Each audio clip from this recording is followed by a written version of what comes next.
आगामी लोकसभा निवडणुकीत भाजप मोठा पक्ष म्हणून समोर येईल, परंतु नरेंद्र मोदी पंतप्रधान होणार नाहीत असं मत राष्ट्रवादी काँग्रेसचे सर्वेसर्वा शरद पवार यांनी व्यक्त केलं।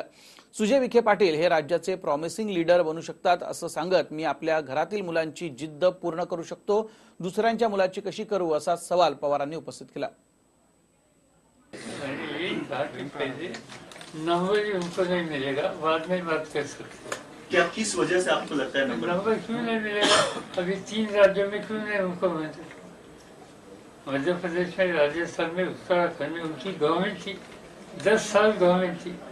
10 साल गवर्नमेंट के अच्छा आप में से किसी ने नहीं कहा कि वहाँ बीजेपी की सरकार नहीं आएगी, एक छोड़कर बाकी सब ने कहा कि वहाँ बीजेपी की हुकूमत आएगी।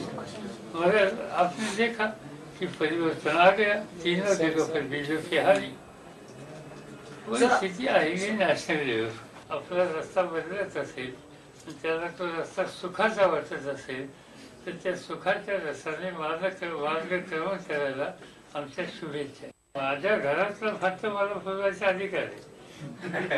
माझ्या घरातल्या मुलांनी माझ्याकडे हट्ट करणं ह्याच्यात काही घेईल नाही, पण दुसऱ्याच्या घरातल्या मुलांचा हट्ट मी पुरवावा त्याचे आईवडील असताना काय वाटेल त्याच्या आईवडील कोणीतरी प्रतिनिधी आज एका पक्षात सोडून दुसऱ्या पक्षात जातो आणि अमुकच जागा मला मिळाली पाहिजे याची हट्ट करतो, त्यांचा अधिकार आहे, त्याच्यातले माझं काही म्हणणार नाही, पण त्यांचा हट्ट पुरवण्याची जबाबदारी इतर पक्षांची नाही आणि त्यांच्या वडिलांनी पुरवला तो त्यांचा अधिकार आहे।